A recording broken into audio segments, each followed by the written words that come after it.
Ciao a tutti, in questo video parliamo della gastrite acuta nel cane e nel gatto. Prima di iniziare questo video vi ricordo che su questo canale troverete tantissimi video in cui cercherò di spiegarvi le patologie del vostro cane e del vostro gatto, quindi se volete iscrivetevi al canale.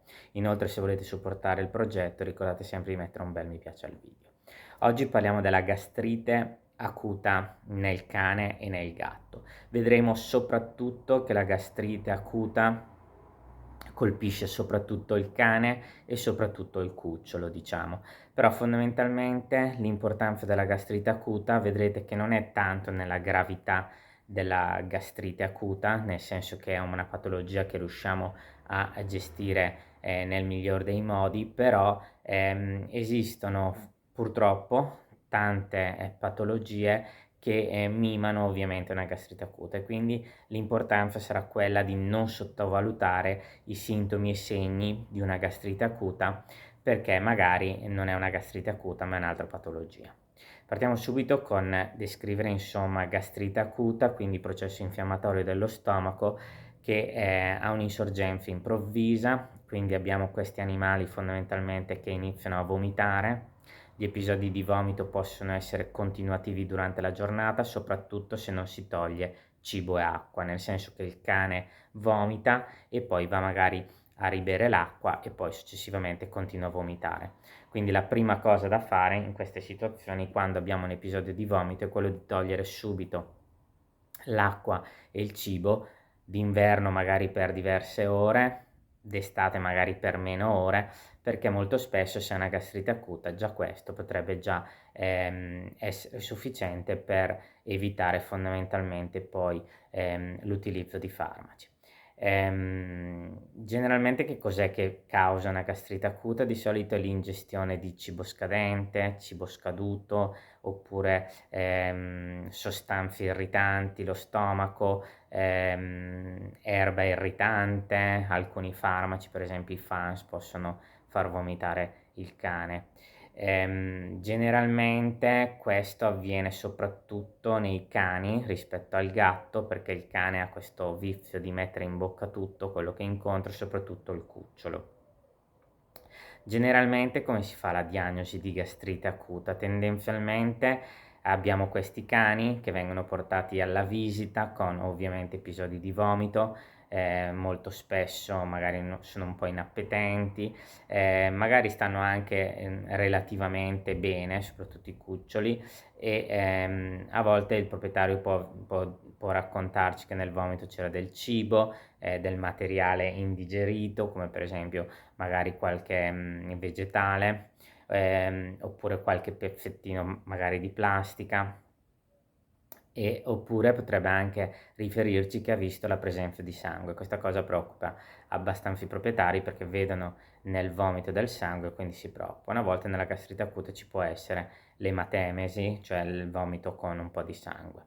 Quindi non sempre il vomito con sangue è una cosa così grave, però ovviamente va valutata da un medico veterinario.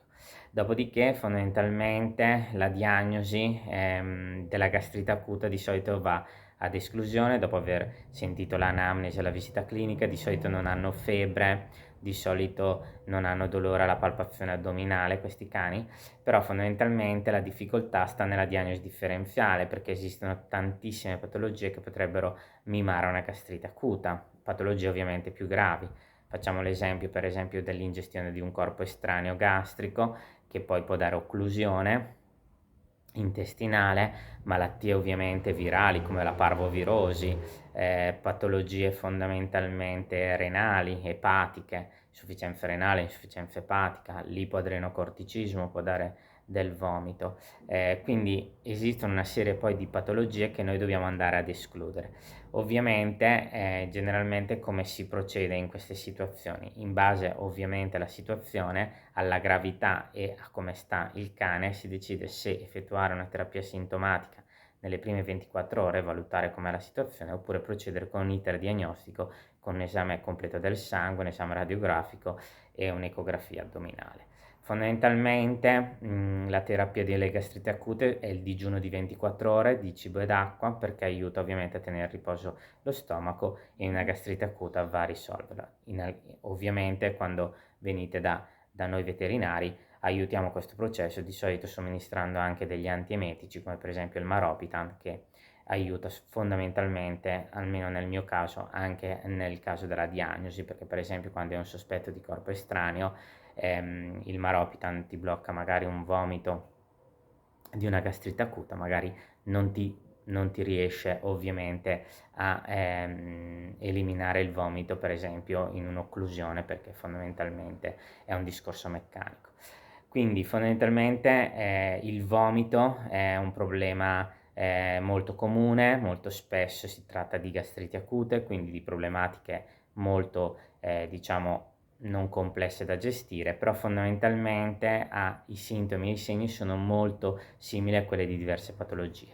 Mi dimenticavo anche di dire della pancreatite, che scusate, è la patologia diciamo della diagnosi differenziale nel caso in cui abbiamo del vomito. Vi metto qua sopra il video sulla pancreatite acuta nel cane. Ovviamente la pancreatite acuta dovrebbe avere altre caratteristiche oltre chiaramente al vomito, però a volte nelle pancreatite molto leggere potrebbe ovviamente essere molto simile a quella di una gastrite acuta. Quindi quando c'è un dubbio è molto corretto eseguire tutto l'iter diagnostico per andare ad esclusione. Mi è capitato molto spesso di fare delle visite per dei vomiti che potenzialmente erano delle gastriti acute. Ovviamente consigliare o comunque chiedere poi al proprietario se volevano fare anche un esame del sangue per vedere magari la disidratazione, perché se è disidratato magari fai della fluidoterapia anche in gastrite acuta, soprattutto se ha vomitato da un giorno e mezzo. E se il proprietario ovviamente accetta poi l'iter diagnostico, mi è capitato di eseguire poi degli esami del sangue, e nonostante alla visita poteva sembrare una semplice gastrite acuta, trovare magari delle alterazioni dei parametri epatici, per esempio, perché magari il cane aveva ingerito una sostanza che poi aveva alterato anche i parametri epatici. Quindi questo per dirvi che molto spesso un esame in più è sempre meglio rispetto a un esame in meno.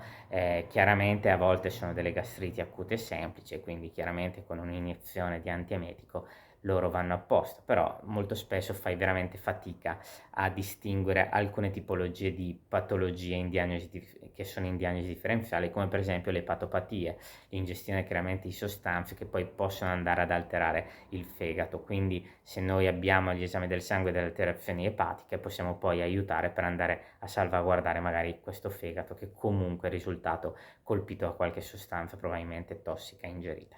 Spero che questo video vi sia piaciuto, vi ricordo sempre che se volete iscrivetevi al canale. Ci vediamo al prossimo video, un saluto a tutti.